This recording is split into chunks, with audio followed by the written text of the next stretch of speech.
Barbara Couringer. Mr Chairman, I move that the question be now put. Porter Williams.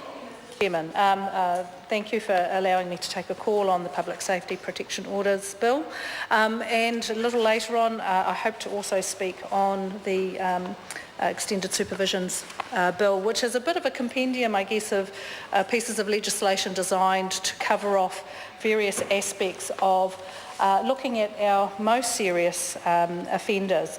The main purpose of this bill, which has been introduced to empower the High Court to issue public protection orders, which allow for the detention in a secure facility of people who have been through the prison system and have come to the point where they are at the point of being released into the general public.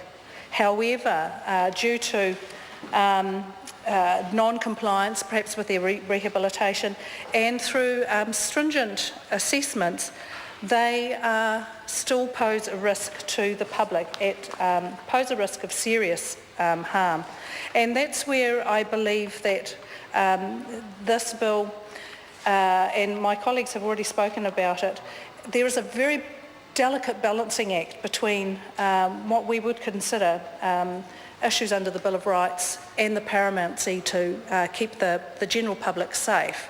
And we are talking about a very limited number of people who would be party to these public protection orders, and quite stringent measures to ensure that we have got it absolutely right in terms of those people who will be detained under these orders. And we are talking about violent offenders and some very serious sexual offenders, and these are people for whom our prison system has not had the desired effect of rehabilitation, or perhaps those who've refused to take responsibility for their offending and do, in that regard, pose a threat to the public.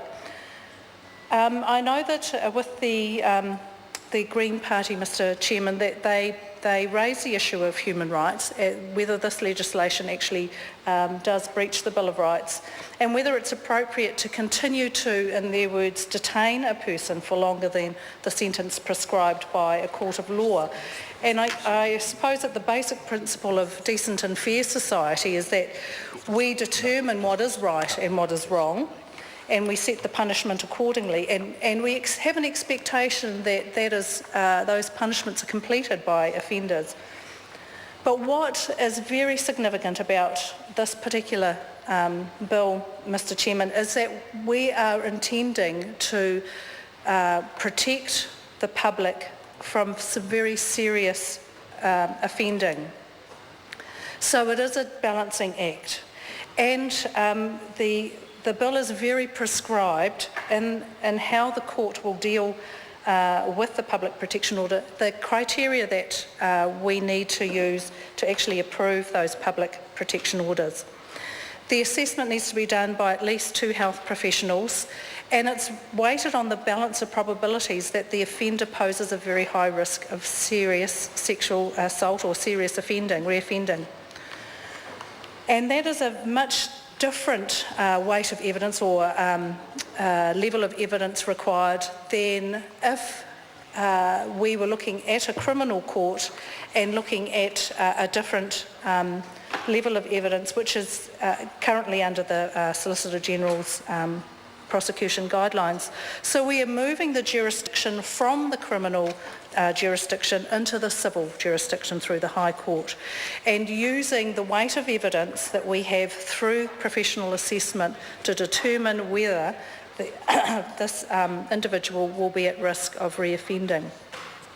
I do have some questions though for the Minister around the process of rehabilitation for our serious offenders and what is being done to rehabilitate particularly our serious sexual offenders. And I also have a question for the Minister on whether the New Zealand public can have confidence that other offenders going through the prison system are actually rehabilitated to the point where they no longer pose a risk to the public. There are some issues that concern me about our process of supporting offenders through our court system, through our prison system, so that we can be assured that when they are released. Mr. Chairman. Jacinda Ardern. Thank you, Mr. Chair. I want to come back to some of the review